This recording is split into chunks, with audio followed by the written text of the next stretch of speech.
کے لیے بلند تر صلوات.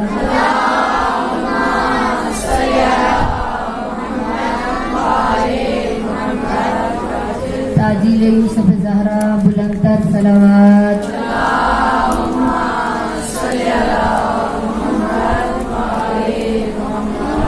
سب مل کر دعائے امام زمانہ. بسم اللہ الرحمن الرحیم. اللہم کل ولیک حجت ابن الحسن صلواتک علیہ وعلی آبائہ فی ہذہ الساعۃ وفی کل ساعۃ ولیا وحافظا وقائدا وناصرا ودلیلا وعینا حتی تسکنہ ارضک طوعا وتمتعہ فیہا طویلا برحمتک یا ارحم الراحمین. صلوات.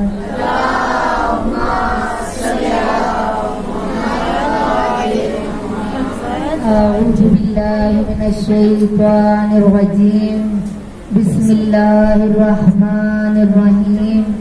أفوض أمري إلى الله إن الله بصير بالعباد فسيكفيكهم الله وهو السميع العليم. صلوات.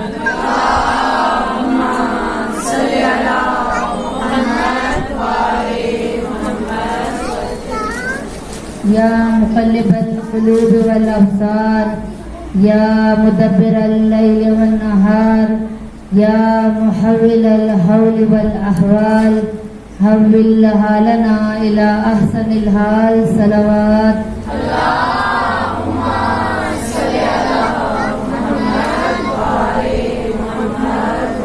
بسم اللہ الرحمن الرحیم.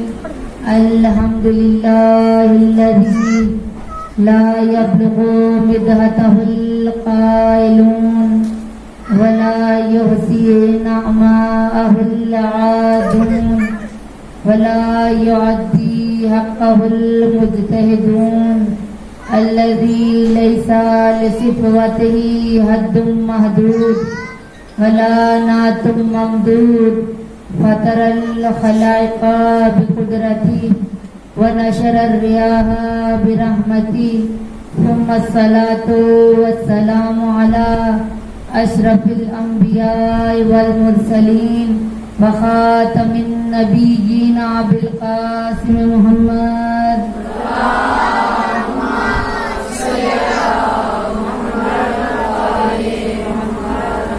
وآله الطيبين الطاهرين المعصومين المظلومين سیما بقیت اللہ فی الارضین صاحب العصر والزمان وخلیفۃ الرحمن امام الانس والجان اللہم عجل لولیک الفرج. صلوات.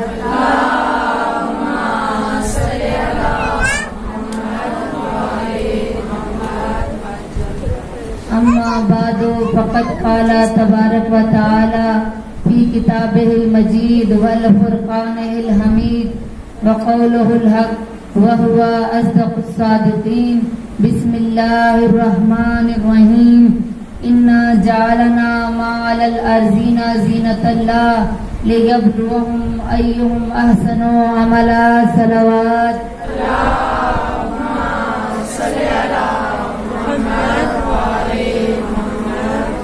السلام علیک یا ابا عبداللہ وعلی الارواح التي حلت بفنائک علیکم منی جميعا سلام اللہ ابدا ما بقیت وبقی اللیل والنہار ولا جعلہ اللہ آخر العہد منی لزیارتکم.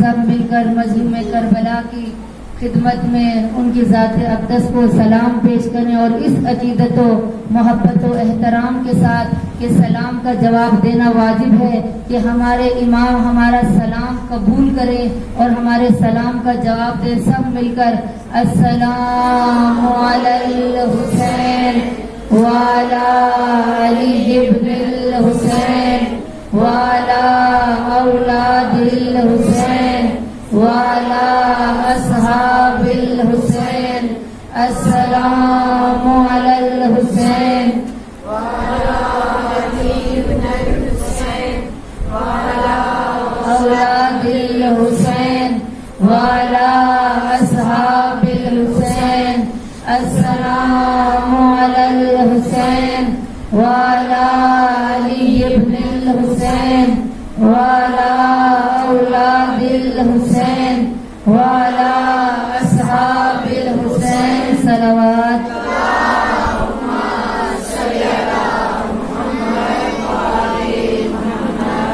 نعرہ تکبیر ماشاءاللہ کافی خواتین تشریف فرما ہے خدا کی نعمات کو اپنے ذہنوں میں رکھتے ہوئے خدا کی ذات کی عظمت و بزرگی و بلندی و کمال کو اپنے ذہنوں میں رکھتے ہوئے خدا کی نعمات کا شکر ادا کرتے ہوئے خدا کی ذات بلند و بالا ہے اپنی زبان سے کلمہ توحید کو جاری کرتے ہوئے خدا کی عظمت کو اقرار کرتے ہوئے ذرا سب مل کر کہیں نعرہ تکبیر نعرہ رسالت نعرہ رسالت نعرہ حیدری حیدری حیدری جسم کا مزاج لیتے ہوئے نعرہ حیدری جگر کا مزاج لیتے ہوئے نعرہ حیدری سلیمان کا مزاج لیتے ہوئے نعرہ حیدری مجاہد کا مزاج لیتے ہوئے نعرہ حیدری حیدری حیدری محمد وآل محمد صلوات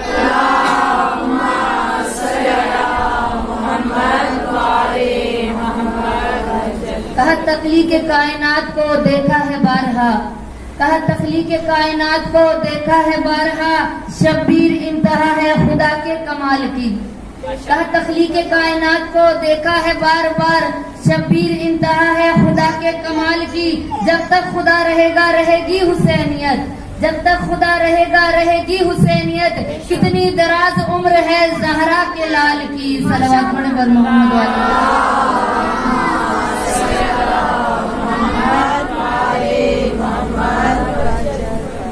ہمیشہ کی طرح تمام تر تعریفیں تمام حمد و ثنا اس خالق کائنات کے لیے کہ جو لائق حمد و ثنا ہے وہ عظیم پروردگار کہ جس نے ہمیں اتنی نعمات عطا کی اور اس کے بعد کہا کہ اے میرے بندو جتنی میں نے تمہیں نعمتیں دی ہیں ان کا شکر ادا کرو کہا لئن شکرتم لازیدنکم ولئن کفرتم لعذابی شدید کہ اللہ کیا فرما رہا ہے قرآن میں کہ اے میرے بندو تم جتنا بھی میری نعمات کا شکر ادا کرتے جاؤ گے میں تمہاری نعمات میں اضافہ کرتا چلا جاؤں گا عزیزان گرامی ہم خدا کے بارگاہ میں اس وقت آتے ہیں کہ جب ہمیں مشکلات گھیر لیں تب ہمیں ہمارا رب یاد آتا ہے جب ہم کسی بیماری میں مبتلا ہو جائیں ہمیں وہ پروردگار اس وقت یاد آتا ہے جب ہمیں اس سے کوئی حاجت طلب کرنی ہوتی ہے اس کے علاوہ ہم دولت کے نشے میں حسن کے نشے میں جمال کے نشے میں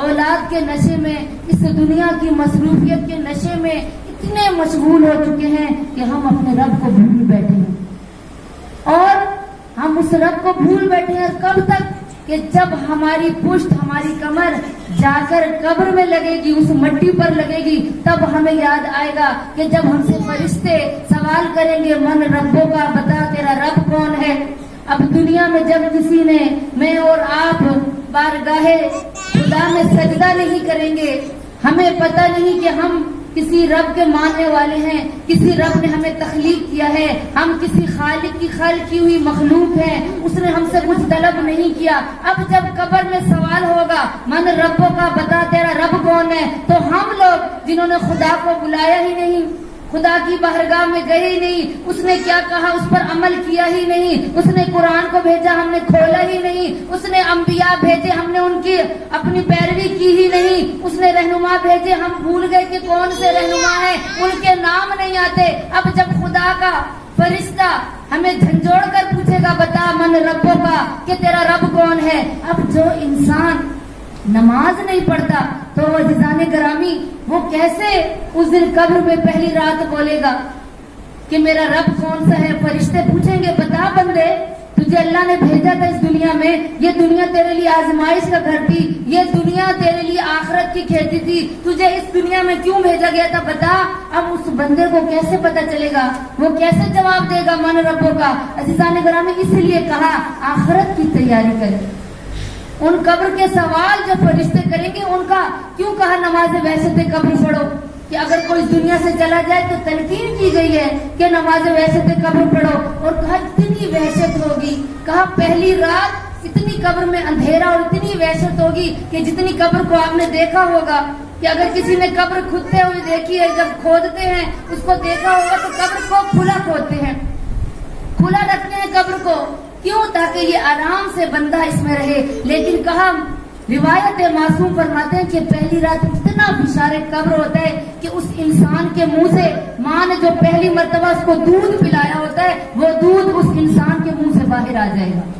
پہلی رات بشار قبر اتنا سخت ہے، اور اس لیے کہ جب دیکھیں جنازے کو لے کر جاتے ہیں قبرستان دفنانے کے لیے لے کے جاتے ہیں تو مستحب عمل ہے کہ جنہوں نے پڑھا ہے نماز جنازہ کے احکام پڑھے ہیں، قبرستان میں جانے کے احکام پڑھے ہیں، قبر میں مردے کو دفنانے کے احکام پڑھے ہیں، تو کیا کہا مستحب ہے کہ جب قبر کھودی جائے اس سے پہلے تھوڑی دیر دو مقامات پہ اگر مرد ہو تو اس کی قبر کے پاس رکھ دیتے ہیں، تھوڑی دیر ٹھہراتے ہیں اس کو، پھر تھوڑا سا آگے اس کے جنازے کو لے کے جاتے ہیں، پھر ٹھہراتے ہیں، تیسری دفعہ حکم ہے، شریعت کا حکم ہے کہ تیسری دفعہ اس کو قبر میں اتارو، کیوں؟ تاکہ وہ اس وحشت سے ڈر جاتا ہے۔ اللہ کی طرف سے اس کو بولنے کی اجازت نہیں ہوتی ہے، اس مردے کو اللہ کی طرف سے سننے کی اجازت ہوتی ہے، وہ سن رہا ہوتا ہے، دیکھ رہا ہوتا ہے کہ میرے بہن بھائی مجھے رو رہے ہیں، میرے رشتہ دار مجھے رو رہے ہیں۔ اب وہ بندہ کہ اللہ نے کہا شریعت کا حکم ہے کہ پہلی رات وحشت اتنی ہوتی ہے، اس کی تیاری کرو، سامان آخرت تیار کرو، کیوں کہا کہ والدین صدقہ جاری ہے، کوئی امام بارگاہ بن رہا ہو تعمیر کرواؤ وہ صدقہ جاریہ ہے، کیوں کہا اولاد کی اگر اچھی تربیت کر رہے ہیں یہ آپ کے لیے صدقہ جاریہ ہے، آپ کے جانے کے بعد بیٹی نماز پڑھتی ہے، آدھا ثواب اس ماں کو مل رہا ہے، آدھا اس بیٹی کو مل رہا ہے۔ کہا جب سوال کیا جائے گا پہلی رات قبر میں، ٹھیک ہے امام علی علیہ السلام ہر بندے کی قبر میں آئیں گے، لیکن آئیں گے ان لوگوں کے لیے جو بغض علی رکھتے ہیں، ان کو کہیں گے بتا دنیا میں تو بغض رکھتا تھا مجھ سے، اب دیکھ قبر میں آنے والا سب سے پہلے میں علی ابن ابی طالب ہوں، اور مومن کی قبر میں بھی سب سے پہلے علی ابن ابی طالب آئیں گے اور کہیں گے اے بندہ مومن تو ولایت علی دل میں رکھتا تھا، لیکن اگر کوئی عمل نہیں کرتا ہوگا علی کے کردار پر، کیونکہ جب کردار علی کی بات آتی ہے تو ہم کہتے ہیں علی کجا اور میں کجا، کہ میں کہاں علی کی سیرت پر عمل کر سکتی ہوں، کیونکہ علی کو تو ہم نے نعروں میں یاد رکھا، علی کو ہم نے صراط مستقیم کے لیے رکھ دیا، علی کو ہم نے صرف فضائل پڑھنے کے لیے رکھ دیا، علی کو ہم نے فضائل کے بعد واہ واہ کہنے کے لیے رکھ دیا۔ عزیزان گرامی اب قبر میں فرشتے پوچھیں گے بتا من ربوں کا، جواب نہیں آئے گا، پھر دوسرا سوال فرشتے کریں گے من کتابوں کا، بتا تیری کتاب کون سی ہے۔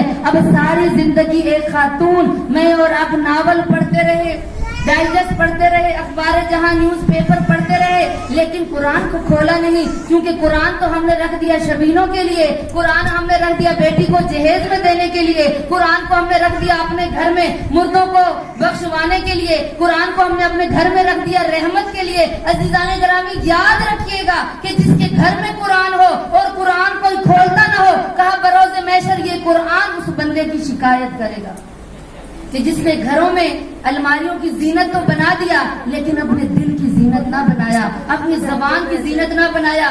آج قرآن کو ہم نے رکھ دیا مردوں کو بخشوانے کے لیے کہ جب کسی کے گھر میں کوئی چلا جائے تو ہم اس وقت قرآن پڑھتے ہیں، یا بیٹی جس نے ساری زندگی قرآن کھولا نہیں، قرآن رٹا ہوا ہے لیکن قرآن کو سمجھا نہیں ہے، کیونکہ آج ہم صرف یہ کہتے ہیں قرآن ختم کر لو، ہم یہ نہیں کہتے قرآن کیا کہہ رہا ہے، ہمیں اس پہ کوئی دلچسپی نہیں ہے. آج کہتے ہیں چونکہ ادھر بچے پڑھنے آتے ہیں, ان کی ماں یہ شکایت کرتی ہیں اتنے مہینے ہو گئے ہمارے بچے نے قرآن ہی پڑھا. یقیناً وہ ماں یہاں موجود ہیں, ان کے لیے بھی ایک نقطۂ فکر دے رہی ہوں. یہ نہ کہیں کہ ہمارا بچہ جلدی قرآن ختم کر لے, کہیں جو بچہ پڑھتا ہے وہ سمجھ کے پڑھے. صرف لک لک زبانی قرآن کو نہ بنائیں, بلکہ قرآن کو سمجھیں کہ قرآن کیا کہہ رہا ہے. کہا اس لیے کہ جب قرآن کو کھولو تو کھول کے کہو کہ یا بارہ تو نے ہمیں یہ توفیق دی ہے کہ ہم قرآن کو کھول کے دیکھ رہے ہیں, نہیں تو بروز محشر یہ قرآن خدا کی بارگاہ میں شکایت کرے گا. ہم نے قرآن کو رکھ دیا بیٹیوں کو اس کے نیچے سے رخصت کرنے کے لیے کہ ہماری بیٹی اس قرآن کی رحمت کے نیچے سے رخصت ہو. عزیزان گرامی, وہ بچی رخصت تو ہو رہی ہے, ثواب ملے گا, کیونکہ قرآن کیا ہے؟ رحمت ہے. قرآن کیا ہے؟ شفا ہے. قرآن کیا ہے؟ ہدایت کی کتاب ہے. وہ اپنی ہدایت تو دے رہا ہے, اللہ نے جس وجہ سے نازل کیا وہ تو اپنا کام پورا کر رہا ہے. لیکن جس بچی نے قرآن کبھی کھولا ہی نہیں, اب وہ بچی کو کیا قرآن فائدہ دے گا؟ کیا اس کی رحمت اس کو عزیزان گرامی فائدہ دے گی؟ اب اسے کیا پتا بروز محشر اب یہ کتاب اس کی شکایت کرے گی. اب جب فرشتے جھنجھوڑ کے پوچھیں گے بتا من کتابوں کا تیری کتاب کون سی ہے, جواب کہاں سے آئے گا جب ہم نے قرآن کھولنا ہی نہیں, ہمیں پتہ ہی نہیں کہ قرآن کے اندر کہا کیا گیا ہے, قرآن ہمیں کیا کہہ رہا ہے, قرآن ہمیں ہدایت کے لیے بلا رہا ہے, لیکن ہم نے کھولنا ہی نہیں. اور پھر تیسرا سوال کیا جائے گا من اماموں کا, بتا تیرا امام کون ہے. اب جس نے امام کو صرف اپنی زندگی میں اس لیے اپلائی کیا کہ وہ ہماری مشکلات میں مدد کرے, ہماری حاجات پوری کرے, اب کہاں سے امام کی معرفت ہی نہیں تو کیا فائدہ ہوگا کہ ہمیں کہاں سے امام کا پتہ چلے گا. ہم نے دنیا میں آئیڈیل بنایا, کریکٹر وائز ان لوگوں کو اپنا آئیڈیل بنا دیا کہ جو ماڈلنگ کرتی ہیں خواتین, جو ڈراموں میں آتی ہیں, جو فلموں میں آتی ہیں, ان ہندو نان مسلم لوگوں کو ہم نے اپنا آئیڈیل بنا دیا ہے. اب بتائیے کہ اب جب سوال کریں گے فرشتے من اماموں کا, بتا تیرا امام کون ہے, تو جواب کہاں سے آئے گا؟ دنیا میں ہم نے اپنا لباس اس کی طرح پہنا جسے ہم اپنا آئیڈیل سمجھتے تھے, دنیا میں ہم نے اس کی طرح اپنا چال ڈھال بنایا جسے ہم اپنا آئیڈیل سمجھتے تھے. اب کہاں سے جواب آئے گا کہ من اماموں کا؟ اس وقت کئی لوگ زبان بند کر لیں گے, بول نہیں سکیں گے, ان کو اس کا جواب نہیں آئے گا. کیوں نہیں آئے گا؟ جب دنیا میں عزیزان گرامی ہم ان لوگوں کے پیچھے ہیں کہ جو نماز خود صحیح نہیں پڑھتے, جو روزہ خود صحیح نہیں رکھتے, جو غسل خواتین خود صحیح انجام نہیں دیتی, لیکن سیکھنے کی زحمت نہیں کرتی. عزیزان گرامی, اب بتائیں کہ ہم قبر میں کیا جواب دیں گے؟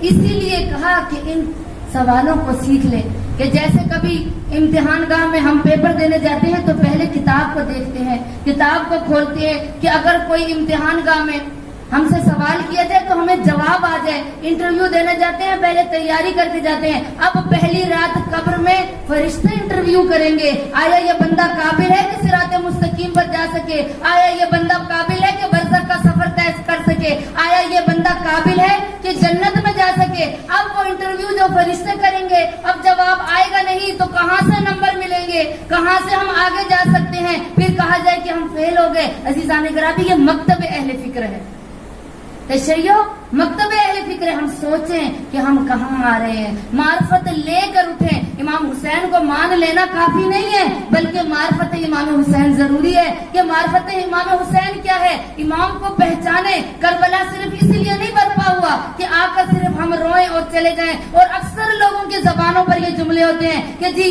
مصائب کے دن ہیں. مصائب ہے کیا؟ پہلے سمجھیے تو صحیح کہ ان کا امتحان تھا, ان کے اوپر مصیبت جو پریشانی آئی یہ اہل بیت کا امتحان تھا, اور ان کے چاہنے والوں کے لیے کہ شام قیامت تک کے لیے کہ اگر کوئی مصیبت آئے, کوئی امتحان آئے, کوئی آزمائش آئے تو کہا اہل بیت کی سیرت پر عمل کرو. اللہ نے پہلے رہنما بھیجے, اللہ نے پہلے ہادی بھیجے, اللہ نے پہلے لیڈر بھیجے. کیوں؟ تاکہ ان کی سیرت پر عمل کر سکو, بروز محشر کوئی شکایت نہ کرے مجھے. اللہ نے اس لیے ہادی بھیجے. عزیزان گرامی, سمجھیے کہ ہمارا وظیفہ کیا ہے. ہمارا وظیفہ صرف یہ نہیں کہ ہم مجلس حسین میں آ کر رو کر چلے جائیں, بلکہ سمجھیں کہ کربلا کیا ہے, کربلا کیوں برپا ہوئی. کہ ایک خاتون کہ جس نے کربلا کو آگے بڑھایا, اس کا نام جناب زینب کبریٰ ہے.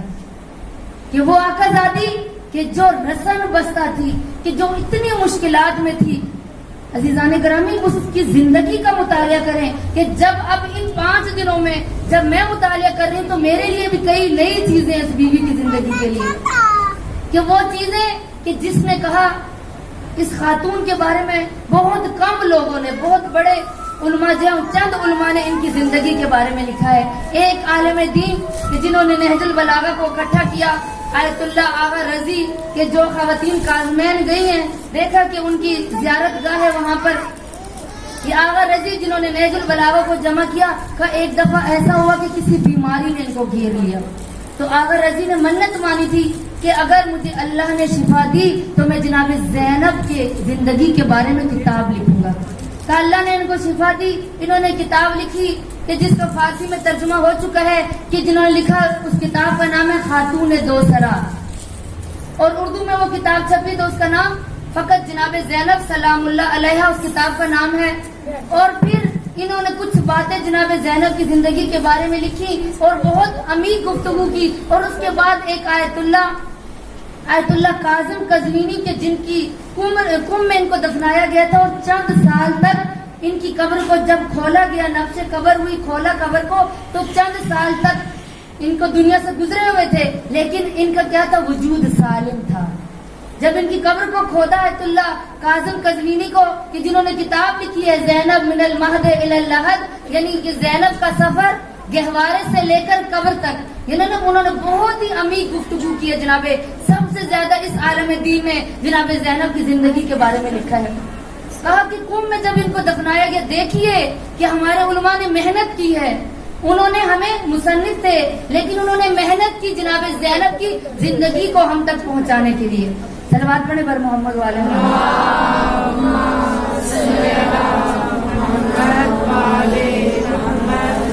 جب قبر ان کی کھولی گئی تو بالکل یعنی چند سال زندگی گزار چکے تھے قبر میں، لیکن ان کی کیا ہے؟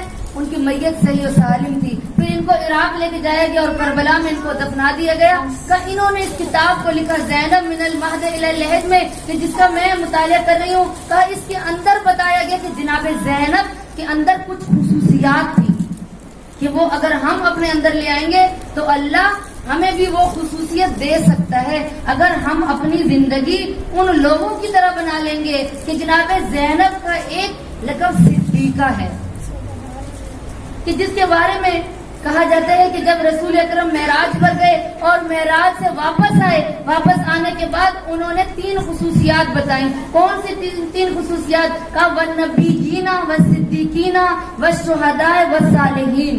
کا نبیوں کے بعد اگر کسی کا درجہ ہے، مقام ہے خدا کی بارگاہ میں، جو جنت میں جائیں گے نبیوں کے بعد، وہ صدیقین ہے. اسی لیے امام علی علیہ السلام کا ایک لقب صدیق اکبر ہے. جناب مریم کو صدیقہ کہا گیا، جناب فاطمہ الزہرا کا لقب ہے صدیقہ، اور جناب زینب کبریٰ کا لقب ہے صدیقہ. کہا اکتبو صدیقین. رسول اکرم نے فرمایا کہ وہ 4 لوگ ہیں جن کی خصوصیات پائی جاتی ہے، جن کی جنت مشتاق ہے. ان میں ایک جناب زینب کبریٰ ہے، کہ جن کے اندر یہ خصوصیات پائی جاتی تھی، کہ وہ خصوصیات جناب زینب نے اپنی ماں فاطمہ الزہرا سے لی تھی، اور یہ درجہ رکھتی تھی میری آقا زادی کہ اللہ نے ان کو یہ بلند مقام عطا کیا. تو کس طرح سے عزیزان گرامی، ایسے ہی کسی انسان کو کوئی منزل نہیں مل جاتی، ایسے ہی کوئی کمال تک نہیں پہنچ جاتا. اگر آج کوئی ڈاکٹر بن جاتا ہے تو اس نے محنت کی ہوتی ہے، اگر کوئی انجینئر بنتا ہے تو اس نے محنت کی ہوتی ہے، اگر کوئی ممبر پر عالم بولتا ہے اس نے مطالعہ کیا ہوتا ہے. ایسے ہی کوئی ممبر پر آ کر بولے گا تو ہم اسے جاہل سمجھیں گے جب تک اس کا کوئی مطالعہ نہ ہو، جب تک وہ کوئی ہمیں صحیح بات نہیں بتائے گا. اگر جس کی عربی ہی ٹھیک نہیں ہے اس نے ہمیں کیا آ کر بتانا ہے عزیزان گرامی. کا 3 خصوصیات جو جناب ثانیہ زہرا میں موجود تھی. ایسے ہی کوئی خاتون نہیں ہو سکتی کہ جس کو 72 کی سوگوار ہو، وہ آ کر جابر اور ظالم بادشاہ کے سامنے گفتگو کرے. آسان نہیں ہے. آج ابھی ہی کوئی محلے میں کوئی مسئلہ بن جائے، اگر کوئی میں ہی حق پر نہیں ہوں اور ایک انسان حق پر ہے تو کوئی بھی یقین سے کہہ سکتے ہیں ہم بولیں گے نہیں. کیوں؟ کیونکہ وہ پاور والا بندہ ہے، چاہے وہ ناحق ہے لیکن چونکہ اس کے پاس پاور ہے، اس کے پاس دولت کا نشہ ہے، اس کا سب لوگ ساتھ دیں گے، چند لوگ اس کا ساتھ دیں گے، چند لوگ بات سنیں گے لیکن گزر جائیں گے. کیوں؟ ہمارے پاس وہ حوصلہ نہیں ہے کہ ہم کسی کا حق کا ساتھ دیں. ہمارے پاس وہ غذا نہیں ہے، ہمارے پاس وہ طاقت نہیں ہے، ہمارے پاس ہمت نہیں ہے. آج ہم پیٹھ پیچھے بولتے ہیں اس کے، لیکن سامنے نہیں بول سکیں گے. عزیزان گرامی، تو یہ جناب زینب کے اندر خصوصیات کیا تھی کہ جس کا شجرہ نسب اگر دیکھا، پہلے دن میں نے بیوی کا شجرہ نسب بیان کیا تھا کہ کوئی عام خاتون نہیں تھی، کہ جس کا نانا سید الانبیاء ہو، کہ جس کا بابا سید الاوصیاء ہو، کہ جس کی ماں سیدہ نساء العالمین ہو، جس کے بھائی سید شباب اہل الجنہ ہو، کہ جو پنجتن پاک کے آغوش میں بی بی بلی، اس کا نام ہے جناب زینب کبریٰ، جو پنجتن پاک کی آغوش میں پلتی رہی. اب ذرا سوچیں کیسی تربیت ہوگی کہ پنجتن پاک نے کیسی تربیت کی ہے. کہا وہ زینب کبریٰ، پہلے دیکھیں ان کے اندر کیا خصوصیات تھی کہ جو ظالم کے قصر میں بول رہی تھی، ایک ظالم کے سامنے تلواروں کے سائے میں بول رہی تھی. ہر کوئی بیٹھا تھا، شرابی نشے میں مست بیٹھے تھے، لیکن آقا ذاتی بولی. کیوں؟ کیونکہ وہ اپنا شجرہ نسب بتا رہی تھی، وہ اپنا شجرہ بتا رہی تھی کہ میں کس گھرانے سے تعلق رکھتی. آج ہمارا شیعہ بچہ کسی اسکول میں جا کر اگر علی علی کرتا ہے تو دیکھنے والا کہے گا کہ یہ شیعہ گھرانے سے تعلق رکھتا ہے. اگر آج ہمارا بچہ اگر قصیدے پڑھتا ہے، مناجات پڑھتا ہے، تو لوگ کہیں گے یہ تعلق رکھتا ہے کسی گھرانے سے، اس کو علم اس کی ماں سکھا رہی ہے، اس کو استاد سکھا رہا ہے. تو عزیزان گرامی، اسی طرح جب جناب زینب بولی ہے دربار میں، ہر ایک نے پوچھا تھا یہ کون خاتون ہے، یہ کون خاتون ہے؟ مرد نہیں بول سکتا، کسی حاکم کے سامنے نہیں بول سکتا، کسی جابر کے سامنے نہیں بول سکتا. یہ خاتون بول رہی ہے کہ جس کے سر پر چادر نہیں ہے، جس کے ہاتھ بندھے ہوئے ہیں. ہر کوئی پریشان تھا. عام بات نہیں ہے جناب زینب کا خطبہ دے دینا. آیت اللہ شیرازی ایک ایران کے بہت بڑے مجتہد گزرے ہیں. کہا کہ تہران میں انہوں نے اپنے گھر میں مجلس برپا کی، تو ایک روزہ پڑھنے والا، مجلس عزا برپا کرنے والا جب مسائل پڑھ رہا تھا جناب زینب کے، تو اس لفظ پر پہنچا کہ جناب زینب عبید اللہ ابن زیاد کے دربار میں گئی. ابھی یہ جملہ کہا اور اس کے بعد آگے بیوی کا جب مسائل پڑھنے لگا تو آیت اللہ فرماتے ہیں خاموش ہو جاؤ، رک جاؤ. کہا کیوں رک جاؤں؟ تو کہا اس لیے کہ یہ جملہ بہت وزنی ہے کہ بیوی دربار میں چلی گئی، مجھے ابھی اس بات کا تو حق ادا کرنے دو. آج ہم مجالس میں کہتے ہیں جی لمبا مسائل پڑھیں. ذرا دیکھیں ہمارے بڑے علماء 10 منٹ سے اوپر مسائل نہیں پڑھ سکتے. کیوں؟ وہ کہتے ہیں ہمارے میں ہمت نہیں ہے کہ ہم ان بیویوں کے مسائل پڑھیں، ان آقا زادیوں کے مسائل پڑھیں. آج دیکھیں اب کچھ چند سال ہوئے ہیں کہ جناب معصومہ کے حرم میں مردوں کو اجازت دی گئی ہے جانے کی، اس سے پہلے مردوں کو اجازت نہیں تھی. آج بھی ابھی بھی بہت سے عالم اپنی اس انکساری کی وجہ سے جناب معصومہ کے میں نے خود دیکھا ہے حرم میں بی بی کے ذریعے کے پاس نہیں جاتے، دور سے سلام کرتے ہیں. جب پوچھتے ہیں کہ آپ کیوں نہیں جا رہے، کہا ہم خاکی لوگ ہیں، ہم گناہگار لوگ اس بی بی کے روزے پر جا کر حاضری دیں، ہم دور سے اپنا سلام پیش کریں گے. ہماری ہمت نہیں ہے، ہمارے اندر طاقت نہیں ہے کہ ہم جا کے بی بی کو سلام کریں. تو عزیزان گرامی، اب دیکھیں کہ وہ بی بی جو ظالم کے سامنے بول رہی ہے. اب آیت اللہ شیرازی کہتے ہیں خاموش ہو جاؤ، مجھے اس جملے کا حق ادا کرنے دو. عزیزان گرامی، اور ہم آنے والے کو ممبر پہ آنے والے کو کہتے ہیں پوری شہادت بیان کریں، پوری مسائل بیان کریں. اگر کوئی 10 منٹ مسائل پڑھ کے چلا جائے تو ہم کہتے ہیں اس کو مسائل کا پتہ نہیں ہے. اب وہ بڑے بڑے مجتہد جو کہا کہ رک جاؤ، ابھی اس جملے کا میں نے حق ادا نہیں کیا، مجھے اس پر تو گریہ کر لینے دو، پھر مسائل آگے پڑھنا. عزیزان گرامی، اب کون سی خصوصیات تھی جناب زینب میں کہ جو بازار کوفہ میں خطبہ دے رہی ہیں، دربار میں جا کے خطبہ دے رہی ہیں. ہمت دیکھیں، سوچیں کہ ایک خاتون اتنے مسائل میں، اتنے امتحان میں، اس آزمائش میں میری آقا زادی نے کیا خطبہ دیا ہے، میری آقا زادی کیا فرما رہی ہے. کہا کہ 3 خصوصیات جو جناب زینب میں تھی کہ وہ اس کو لکھ کے لائی ہوں تاکہ کوئی عربی کی غلطی نہ ہو جائے. کہا 3 خصوصیات بیوی میں تھی. الرضا بقضاء اللہ، پہلی خصوصیت کیا تھی کہ خدا کی قضا پر راضی ہو جانا. جو خدا نے لکھ دیا، جو خدا کی طرف سے مل گیا، اس پر آقا ذاتی خاموش ہو گئی، یعنی راضی ہو جانا اللہ کی قضا بھی. اور دوسری الصبر علی بلاء اللہ، کے صبر کرنا بلا پر، مصیبت پر جزا فضا نہ کرنا. اور تیسری بیوی میں خصوصیت کیا تھی؟ الشکر علی نعماء اللہ، کہ شکر کرتی تھی اللہ کی نعمتوں پر. اسی لیے میری آقا زادی نے دربار زیاد میں کل میں نے بیان کیا تھا، کہا ما رأیت الا جمیلا، کہ مجھے خوبصورتی کے علاوہ کچھ نظر نہیں آ رہا. کیوں نظر نہیں آ رہا تھا؟ عزیزان گرامی، ہر انسان خدا کی رضا پر راضی نہیں رہ سکتا. آج ہمیں کچھ نہ ملے اور باہر ہماری دوست کے پاس مال و دولت زیادہ ہو, حسن و جمال ہے, تو ہم خدا کی بارگاہ میں شکوہ کریں گی, یا اللہ میری دوست کو اتنا مال و دولت دیا, اس کو سب کچھ عطا کیا, مجھے کچھ عطا نہیں کیا. اور پھر الصبر علی بلاء اللہ, اللہ کی طرف سے آئی ہوئی مصیبت پر صبر کرنا. یہ میری آقا زادی کے اندر خصوصیت تھی. کیوں؟ کیونکہ اگر کسی کے اندر صبر نہیں ہے تو وہ جزا فضا کرتا ہے, خدا کی بارگاہ میں شکوہ کرتا ہے, شکایت کرتا ہے. اگر ہمیں آج کوئی بیماری آ جائے تو ہم خدا کے آگے جھکنا چھوڑ دیتے ہیں. اگر ہم سے جوان بیٹا لے لیا جائے تو ہم کہتے ہیں یا بار الہ, تو نے ہم سے نعمت لے لی, ہمارا یہ سرمایہ تھا, ہماری کمائی کا ذریعہ تھا, بوڑھے باپ کا سہارا تھا, تو نے ہم سے ماں چھین لی, ہم نے اتنی تیری منتیں کی تھی, ہم نے اتنی حاجتیں کی تھی, ہم نے اتنی مشکلات دیکھی, ہم نے اتنا روپیہ پیسہ خرچ کیا, تو نے ہم سے ماں لے لی.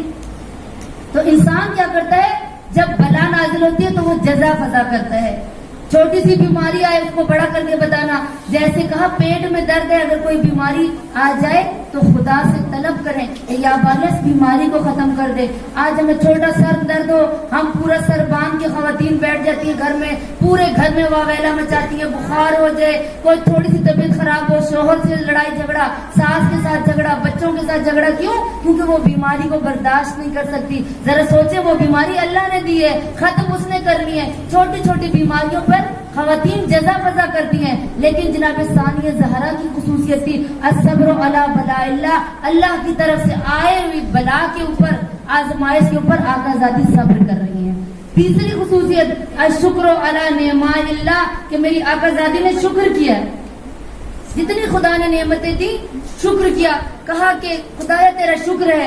اسی لیے کوئی آسان نہیں ہے کہ جب امام حسین علیہ السلام شہید ہو گئے تو میری آقا زادی نے کیا کہا, اللہم تقبل ھذا القربان, کہ یا بار الہ میری اس قربانی کو قبول فرما, کہ میرا بھائی دین کی راہ میں شہید ہو رہا ہے, دین کے راستے میں اسلام کے لیے قربانی دے رہا ہے, اس قربانی کو یا بار الہ اپنی بارگاہ میں قبول فرما. یہ آسان نہیں ہے عزیزان گرامی, کہہ دینا کہ بھائی چلا گیا, اور جس کا حسین جیسا بھائی چلا جائے, پھر بھی میری آقا زادی شکر کر رہی تھی. یہ خصوصیات میری آقا زادی کے اندر تھی.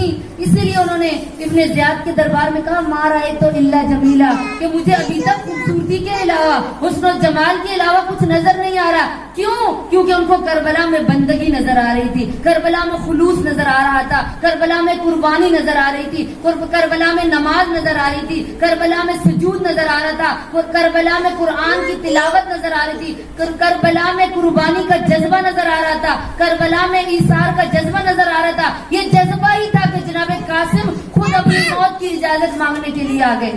یہ جذبہ ہی تھا کہ علی اکبر نے شب عاشور اپنے بابا حسین سے پوچھا تھا, بابا جان بتا دیں کیا ہم حق پر ہیں, اور جب امام حسین نے فرمایا ہاں بیٹا ہم حق پر ہیں, تو پھر علی اکبر نے کہا عجب نہیں ہے کہ موت ہم پر آئے یا ہم موت پر آ جائیں تو کوئی عجب نہیں ہے.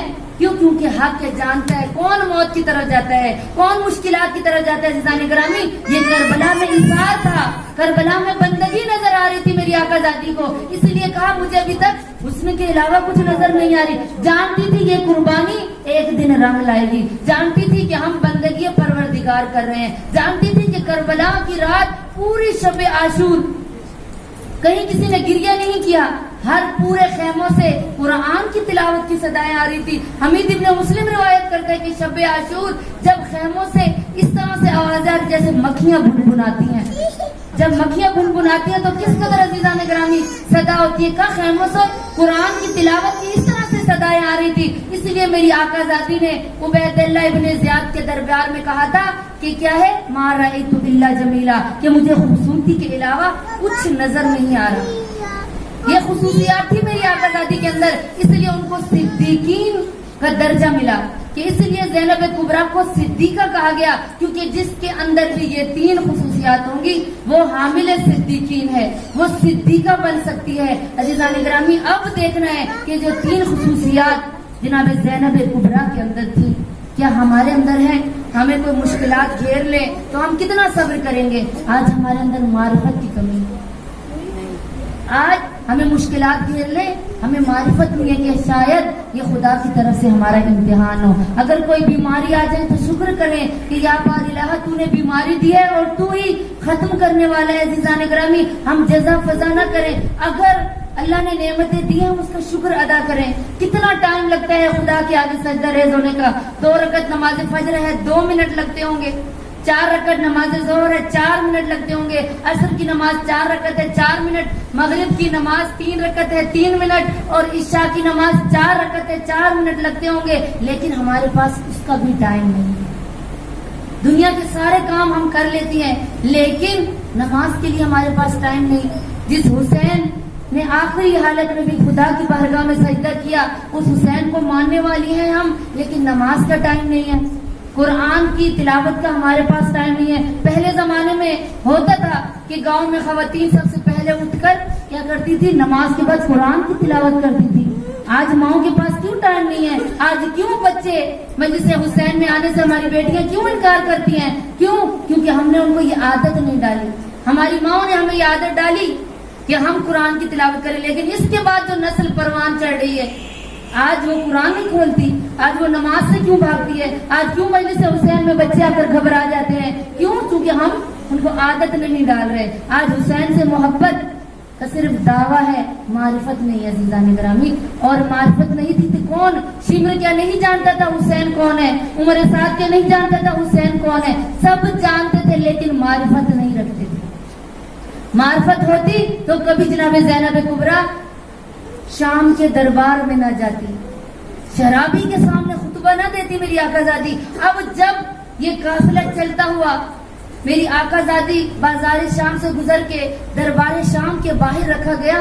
جو شام گئی یہ خواتین، دیکھا ہوگا کہ بہت بڑا دربار ہے کہ جن کے اندر ایک وقت میں 7,000 لوگ بیٹھ سکتے ہیں. 7,000 کرسی لگی ہوئی تھی اور کہا 7,000 کرسی پر پارٹی رکھی تھی. ایک آج کے دور کے مطابق بتاؤں کہ دربار میں یزید نے کس کو بلایا تھا؟ یہودیوں کو بلایا تھا، عیسائیوں کو بلایا تھا، مسلمانوں کو بلایا تھا، روم سے سفیر بلوائے تھے، اپنے بنو امیہ کے وہ لوگ کہ جن کو امام علی علیہ السلام نے قتل کیا تھا جنگ بدر میں، احد میں قتل کیا تھا. کہا تھا آج پارٹی ہے، آج ہم جشن منائیں گے.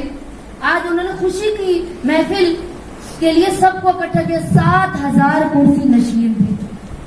اور جب آقا زادی دربار میں داخل ہونے لگی کہا 3 گھنٹے لگ گئے. کیوں 3 گھنٹے میری آقا زادی کو کیوں لگے؟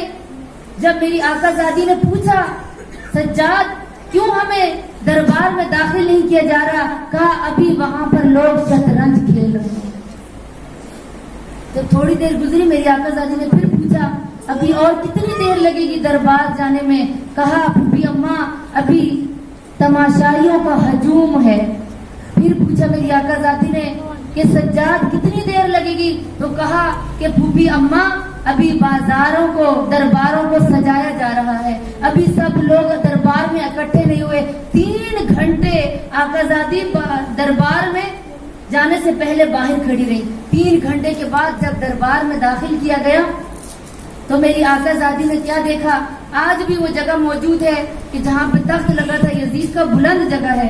اور وہ جگہ بھی موجود ہے کہ جہاں آقا زادیوں کو رسل بستہ کھڑا کیا گیا تھا.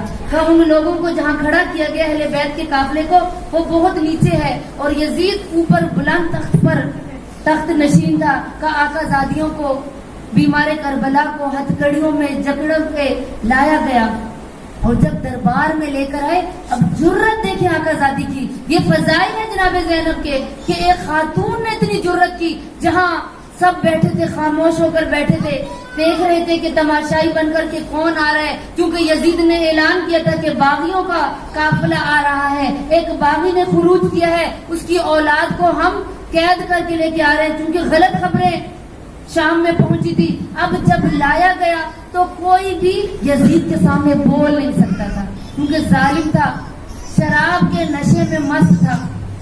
اب وہ خاتون جناب زینب کے خطبے میں یہ الفاظ درج ہیں کہ میرے لیے مشکل وقت یہ تھا. امام زین العابدین کے بارے میں کہا جاتا ہے کہ امام زین العابدین جب شام کے دربار میں پہنچے تب میرے مولا نے خون رونا شروع کیا ہے. اس سے پہلے میرے مولا صرف آنسو بہا رہے تھے، لیکن جب شام کے دربار میں پہنچے تو امام سجاد کے پانی ختم ہو گیا، خون بہنا شروع ہو گیا مولا سجاد کی آنکھوں سے. کہا میری آقا زادی نے کیا دیکھا کہ یزید تخت پر بیٹھا ہے اور تخت کی آخری سیڑھی کے اوپر ایک تشت پڑا ہے. اور اس فرش کے اندر امام حسین علیہ السلام کا سر ہے. اور یزید کام کیا کر رہا تھا؟ تخت پر بیٹھا تھا. کہا خضران کی چھڑی اس نے بنوائی تھی اسپیشلی کس لیے کہ امام حسین علیہ السلام کے سر کے ساتھ بدتمیزی کرنے کے لیے. کہا اس نے وہ اٹھائی خضران کی چھڑی اور امام حسین کے لبہائے مبارک پر لگاتا تھا.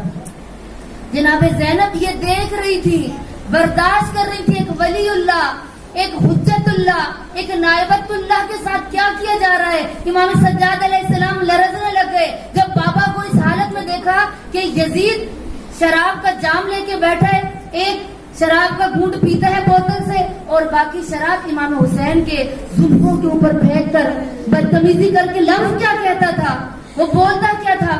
وہ کہتا تھا حسین یہ وہی شراب میں پی رہا ہوں جو تیرے نانا نے اپنی شریعت میں حرام قرار دی ہے. تم لوگوں نے ڈھونگ رچایا تھا, نہ کوئی شریعت نازل ہوئی تھی, نہ کوئی وحی آئی تھی. تم لوگوں نے ڈھونگ رچایا تھا. اصل میں کوئی اسلام نہیں ہے. تم لوگوں نے صرف حکومت چاہتا تھا, تیرا نانا تیرا بابا حکومت چاہتا تھا. یہ لفظ کہتا تھا. اب سوچئے ایک بیٹا جو قید میں ہو لیکن مجبور نہیں تھے, بول سکتے تھے. اب جب امام سجاد نے کلام کرنا چاہا تو اس لعین نے کہا فوراً امام سجاد کو کہ رک جاؤ, ہم آپ کو کلام نہیں کرنے دیں گے. امام سجاد خاموش ہو گئے. تو اس وقت پشت پناہی کرتی ہوئی امام کی, محافظ امام کرتی ہوئی میری آقا زادی جناب زینب کبریٰ کھڑی ہوئی اور کہا کہ اے یزید. یزید نے کافی دفعہ, تاریخ کہتی کئی دفعہ اس نے دربار میں جناب زینب کو مخاطب کیا اور پوچھا کہ اس مجمع میں علی کی بیٹی کون سی ہے, لیکن جناب زینب نے جواب نہیں دیا. لیکن جب اس نے امام سجاد کو خطبہ دینے سے روکا تو میری آقا زادی کو جلال آیا. کہا تو جانتا نہیں ہے میں محافظ امام بن کر آ رہی ہوں, تو جانتا نہیں ہے. میری آقا زادی کھڑی ہوئی اور انہوں نے خطبہ دینا شروع کیا اور سب سے پہلے یزید کو مخاطب کر کے کیا کہا؟ آمن العدل یبنت طولقہ. کہا کہ یہ عدل ہے اے طولقہ, تجھے بتاؤں, میں بتاؤں کہ تو کون ہے, تیرا شجرہ نسب کون ہے, تو جانتا ہے کہ تو کون ہے. میری آقا زادی نے اس کی اوقات بتائی اور کہا آمن العدل یبنت طولقہ. میری آقا زادی نے کہا آمن العدل, کیا یہ عدل و انصاف ہے؟ جب نے طلقاء اس کو مخاطب کیا, اے آزاد کردہ کے بیٹے, کیا تو بھول گیا ہے کہ میرے بابا علی اور مرتضیٰ نے تیرے بابا کو آزاد کیا تھا, تیرے دادا کو ابو سفیان کو آزاد کیا تھا. میری آقا زادی نے اس کی اوقات بتائی, بتایا تیرے شجرہ نسب کون ہے, کہ تیرے باپ دادا مجبور ہو کر مسلمان ہوئے تھے, خوشی سے مسلمان نہیں ہوئے تھے. اس کی اوقات یاد دلائی میری آقا زادی نے. اب ادھر یزید کو جلال آیا کہ یہ خاتون مجھے میری اوقات یاد دلا رہی ہے, میں تخت پر بیٹھا ہوں, ظالم وقت ہوں, حاکم شام ہوں. اب جب میری آقا زادی نے اس کو بتایا کہ تو کون ہے, شجرہ نسب بتانا شروع کیا. کہ تو بنو امیہ کے خاندان سے تعلق رکھتا ہے, لیکن میرا بھیا حسین رسول کے خاندان سے تعلق رکھتا ہے کہ جس کے گھر میں وہی آتی تھی. کہا خاموش ہو جاؤ. اب یزید نے جب اس کے پول کھلنے لگے, ایک خاتون اس کے اوقات اس کو بتا رہی تھی, تو کہا فوراً اس خاتون کو قتل کر دیا جائے. سپاہی کو حکم دیا, لیکن جناب زینب خاموش نہیں ہوئی.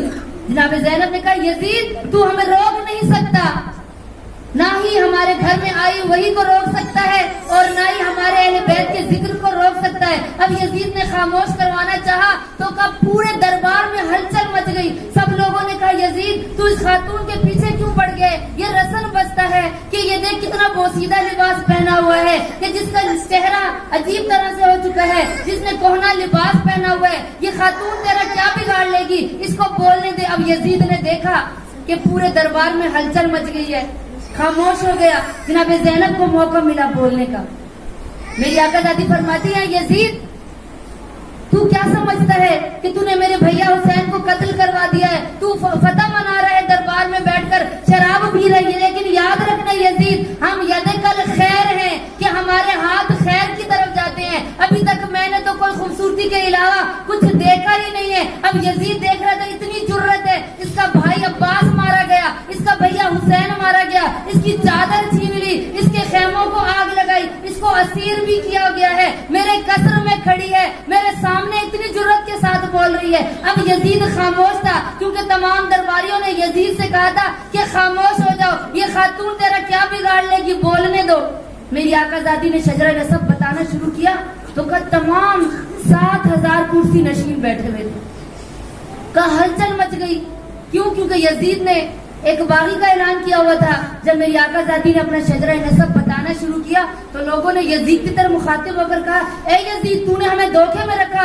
تو کہہ رہا تھا کسی باغی نے خروج کیا ہے. یہ کہتی ہے کہ میں رسول کی نواسی ہوں, علی کی بیٹی ہوں, زہرا کی بیٹی ہوں. تو نے ہمیں دھوکے میں رکھا تھا. اب سارے درباری رونے لگے جب آقا زادی نے یہ جملے کہے, بتایا کہ میں کون ہوں. اور پھر یزید سے کہا یزید یاد رکھنا ایک وقت آئے گا جس کے جشن کی, جس کے قتل کے جشن کی تو خوشیاں منا رہے, ایک وقت آئے گا یہی دربار ہوگا, یہاں پر سب لوگ فاتح شام مجھے کہیں گے حسین حسین ہوگا, ہر جگہ پر زینب زینب ہوگا. یہ شہر پہچانا جائے گا تو مجھے زینب کے نام سے پہچانا جائے گا. میں فاتح شام بن کے جاؤں گی. ایک نہ تیرا تخت ہوگا, نہ تیرا بخت ہوگا, نہ تیرے کرائے کے قاتل ہوں گے, نہ تلواریں ہوں گی, نہ یہ زنجیریں ہوں گی, نہ یہ تیرے سپاہی ہوں گے, نہ اس محل کا یہ بازار جو ہے, یہ دربار جو گرما گرم ہے, یہ گہما گہمی ختم ہو جائے گی. میں زینب وعدہ کرتی ہوں. میری آقا زادی کے خطبے میں لفظ ہے واللہ.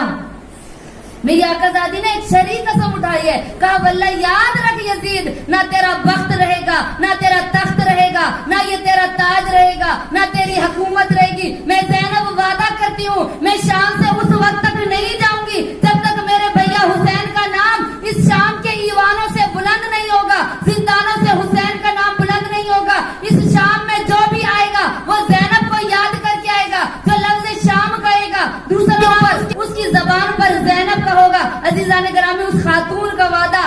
آج دیکھیں شام کا لفظ ہمارے ذہن میں آتا ہے تو دوسرا نام جو ہمارے ذہنوں میں آتا ہے وہ زینب کا نام آتا ہے. یہ میری آقا زادی نے قصر یزید میں جملے کہے.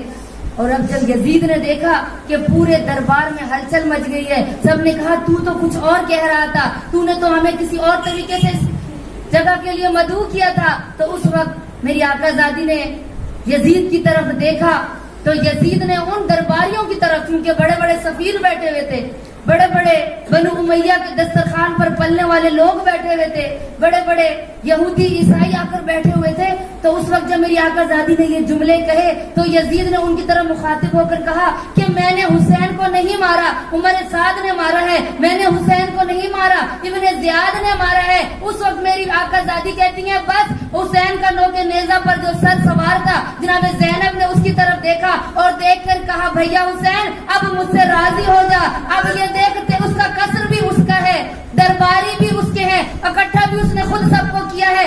آج اقبال جرم اس کے حکومت میں کروا کے میں جا رہی ہوں زینب. یہ خود اپنی زبان سے اقبال جرم کر رہا ہے کہ میں نے حسین کو نہیں مروایا. یزید کہہ رہا ہے میں نے نہیں مروایا, ابن زیاد نے مروایا ہے, عمر سعد نے مروایا ہے. لیکن دنیا جانتی تھی کہ حکم کس کا تھا. میری آقا زادی نے یزید سے اقبال جرم کروایا اس دربار میں.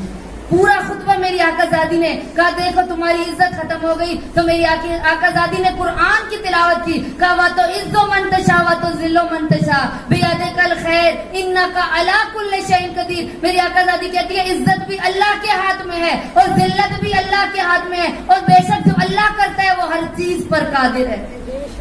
یہ جرت مندی میری آقا زادی کی جب یزید نے دیکھی تو پورے دربار میں ہلچل مچ گئی. اور یہی تحریک جناب زینب نے چلائی. اسی لیے میری آقا زادی کا لقب ہے فاتح شام, کہ شام کو فتح کیا ایک خاتون نے. اب جہاں پہ یزید جناب سجاد کو بولنے نہیں دے رہا تھا, اب جب درباریوں میں ہلچل مچ گئی, امام سجاد کو روکا تھا. میری آقا زادی فرماتی ہیں کہ میں محافظ امامت ہوں, اے میرے بھتیجے بیمار بھتیجے کھڑے ہو جا, جو تو نے خطبہ دینا ہے اب خطبہ دے. اب چونکہ یزید روک نہیں سکتا تھا, اقبال جرم کر چکا تھا, امام سجاد کھڑے ہوئے خطبہ دینا شروع کر دیا. میری آقا زادی نے یزید کو پھر مخاطب کیا, کہا آمن العدل, بتا یہ عدل ہے کہ تو ہمیں سربرہنا یہاں پر رسن بستہ دربار میں بلایا ہے تو نے, اور تو نے اپنی بیٹیوں کو اپنی عورتوں کو تو نے پردے میں رکھا ہے. کہا ادھر ایک ہلچل مچی دربار میں, اور کسی نے جا کے اس ہند کو اطلاع دے دی کہ ہند کون تھی؟ ہند جو یزید کی بیوی تھی. دو لفظ ہمیں تاریخ میں ملتے ہیں, ایک لفظ ہندا اور ایک ہند ملتا ہے.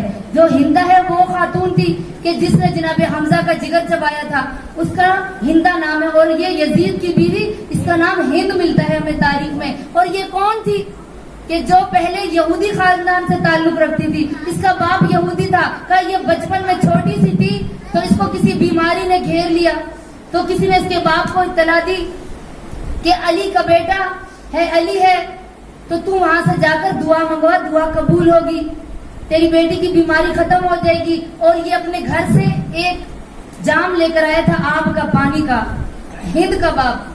اب یہ لے کر آیا تو اس کو امام حسین علیہ السلام نے صرف اپنے ہاتھ اندر ڈالا تھا. امام علی نے فرمایا اس کے باپ سے کہ یہ پانی لے جاؤ اور جا کے اپنی بیٹی کو پلاؤ, تمہاری بیٹی کو شفا مل جائے گی. اب وہ پانی لے کر جب اس کا باپ, ہند کا باپ گھر گیا, یہودی خاندان سے تعلق رکھتی تھی, اب یہ بالکل ٹھیک ہو گئی تو فوراً اپنے باپ سے کہتی ہے کہ مجھے اس حسین کے پاس لے کر جاؤ, میں اس کا شکریہ ادا کروں گی کہ اس نے مجھے شفا دی ہے. کہ ایسی بیماری تھی جب میں قریب المرگ ہو چکی تھی, قریب الموت ہو چکی تھی. اب اس نے کیا کیا, اس کے باپ نے کہا ٹھیک ہے میں تمہیں مدینہ لے کے جاتا ہوں. مدینہ جب حسین ابن علی کے پاس لائے تو مولا نے فرمایا کہ اس بچی محرم نہیں ہے میری, یہ نہ محرم ہے, اس کو میرے سامنے نہ لے کے آؤ, جاؤ اس کو پردے میں, میری بہنیں رہتی ہیں, میرے گھر لے جاؤ. اس کے باپ اس ہند کو پکڑ کر لے کر کہاں, جناب زینب کبریٰ کی خدمت میں بھیجا. اور جناب زینب کبریٰ نے دیکھا یہ یہودی خاندان سے ہے, اس کو مسلمان کیا اور کہا میں سب سے پہلا تجھے جو درس دیتی ہوں وہ چادر کا درس دیتی ہوں. تیرے سر پر چادر نہیں ہے, ہم اہل بیت چادر سے محبت کرتے ہیں, پردے سے محبت کرتے ہیں, ہم تطہیر کے سائے میں پلنے والی بیوی ہیں. اب ہند کو میں نے بتا دیا. اب جب دربار سے شور و غل ہوا تو کسی نے جا کے یزید کی بیوی کو اطلاع دی کہ دربار میں کوئی باغی ہے جس نے تیرے شوہر کے ساتھ جنگ کی ہے, اس کے قافلے کو لایا گیا ہے. اب یہ خاتون کہ جو پردے کا درس جناب زینب سے لے کر آئی تھی, یہ سارا قصہ چھوڑ رہی ہوں کہ کس طرح اس کی یزید سے شادی ہوئی اور کیسے یہ اس کے گھر میں آئی. اس قصے کو چھوڑ کر اب جب یہ شور و غل ہوا, اس نے سنا کہ میرا شوہر جیت گیا ہے, خوشی سے فاخرہ لباس زیب تن کیا اور سر پر چادر اوڑی, کیونکہ بی بی نے اس کو پردے کا درس دیا تھا. کہا اس نے پورا نقاب پہنا, چادر پہن کر اور پوری کالی چادر پہن کر کہہ رہی یہ دربار یزید میں داخل ہوئی, دربار یزید میں داخل ہوئی. اور جہاں اس کا جگہ بنائی تھی اس کے بیٹھنے کی, اپنے تخت کے اوپر جا کر یہ بیٹھ گئی, اپنی کنیزوں کے جھرمٹ میں آئی اور جا کر بیٹھ گئی. اب جب ادھر جناب زینب سلام اللہ علیہا کی نگاہ اس جگہ پر پڑی جہاں کہ یہ ہند بیٹھی ہوئی تھی, تو میری آقا زادی فرماتی ہے ام کلثوم کی طرف دیکھا اور دیکھ کر کہا بہن ام کلثوم تم نے پہچانا اس کو, یہ کون سی خاتون ہے؟ تو اس وقت ام کلثوم فرماتی ہیں بہن زینب جب سے عباس کی رحلت ہوئی ہے, شہادت ہوئی ہے, میری دور کی بینائی ختم ہو گئی ہے. جناب ام کلثوم نے جب یہ جملے کہے تو جناب زینب فرماتی ہے ام کلثوم پہچانو یہ وہ ہند ہے کہ جس کو ہم نے پردے کا درس دیا تھا. دیکھو یہ کس طرح پردے میں آئی ہے. اسی لیے میری آقا زادی نے یزید کو مخاطب کر کے کہا تھا آمن العدل, کیا یہ عدل ہے کہ تو اپنی بیویوں کو بیٹیوں کو پردے میں رکھتا ہے اور ہمارے سب سے تم نے چادر چھین لی. اب آقا زادی نے جب یہ جملے کہا دربار کی اس جگہ پر آ کے بیٹھی ہے نا, تو یہ ہند کہتی ہے جیسے ہی میں نے ان قیدیوں کو دیکھا تو میرا دل مضطرب ہو گیا, میں پریشان ہو گئی کہ وجہ کیا ہے, ان کو دیکھ کر میرا دل غمگین کیوں ہو گیا ہے, میرا دل اتنا مضطرب کیوں ہو گیا, میں کیوں اتنا تڑپ رہی ہوں. کہا کہ اس نے ان قیدیوں کی طرف دیکھا اور جناب زینب کو مخاطب کر کے, کیونکہ اس وقت ایک بادشاہ کی بیوی تھی, مخاطب کیا, پوچھا ایو من بلاد انتم, بتاؤ کہ تم کس شہر سے تعلق رکھتی ہو. کہا من ای بلاد انتم, بتاؤ کہ کس شہر سے تعلق رکھتی ہو. جب ہند نے یہ سوال جناب زینب سے کیا تو میری آقا زادی فرماتی ہیں نحنو من بلاد مدینۃ الرسول, کہ ہمارا تعلق مدینہ سے ہے. مدینہ کا نام آنا تھا. کہ ہند نے کرسی چھوڑ دی. ہند نے جب کرسی چھوڑی میری آقا زادی کہتی ہے کھڑی کیوں ہو گئی؟ کہ میں احترام مدینہ میں کھڑی ہو گئی ہوں. میں کس طرح کہ تو اس شہر سے تعلق رکھتی ہے کہ جہاں میری آقا زادیاں رہتی ہیں, جہاں میرے مولا حسین رہتے رہتے ہیں, جہاں میرے مولا عباس رہتے ہیں, تو اس شہر سے آئی ہے, تیرے احترام میں کھڑی ہو گئی ہوں. میری آقا زادی فرماتی ہے میں تو قیدی ہوں. تو کس کی قیدی ہے؟ کہا تیرا شوہر ہمیں قید کر کے لے کر آیا ہے. کہا اچھا اگر تو مدینہ سے تعلق رکھتی ہے, ہند کہتی ہے بتا, اگر تو مدینہ سے تعلق رکھتی ہے تو بتا دے کہ تو مدینہ میں علی کے گھرانے کو جانتی ہے؟ میری آقا زادی فرماتی ہے ہاں میں علی کے گھرانے کو جانتی ہوں. ہند کہتی ہے اگر میں تجھ سے پوچھوں کہ ان کے گھر میں خیریت ہے, ان کے گھر والے سب ٹھیک ہے, ان کے احوال پوچھوں تو تو مجھے بتا دے گی؟ تو میری آقا زادی فرماتی ہے ہاں پوچھ, تو کیا پوچھنا چاہتی ہے؟ کہا بتاؤ کہ علی کا ایک بیٹا حسین تھا, کیا وہ کس حالت میں تھا؟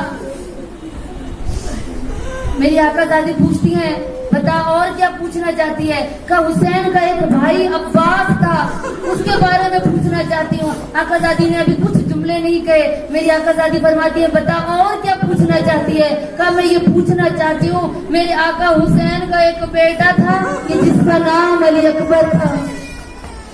میری آقا زادی نے ابھی کوئی جواب نہیں دیا. میری آقا زادی کہتی ہیں اور کیا پوچھنا چاہتی ہے اس گھرانے کے متعلق؟ کہ پوچھنا چاہتی ہوں کہ ان کے گھر میں ایک بھتیجا تھا, حسن کا ایک یتیم تھا جس کا نام قاسم تھا. میری آقا زادی خاموش رہی, ابھی قاسم کے بارے میں کچھ نہیں بتایا. آگے سے جناب زینب ہند سے سوال کرتی ہیں کیا ان کی بہنوں کے بارے میں کچھ نہیں پوچھے گی کہ علی کی بیٹیاں کیسی ہیں, حسین کی کچھ بہنیں, عباس کی بہنیں کیسی ہیں؟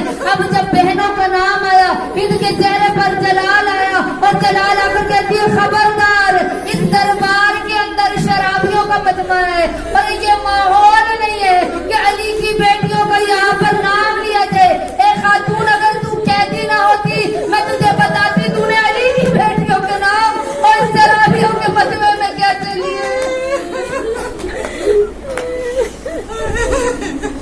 ارے جب ہند نے یہ کہا نا, جناب زینب کبریٰ نے اپنے چہرے کو اوپر کیا اور ہند کی طرف دیکھ کر کہا ہند پہچان, اور میں زینب کبریٰ ہوں, اور حسین کا تو پوچھ رہی تھی نا, اور تخت پر یزید بیٹھے اور اس کی آخری سیڑھی پر جو ارے جو تخت پڑا ہے نا, اس تخت کے اندر جو سر ہے اور میرے آقا حسین کا سر ہے.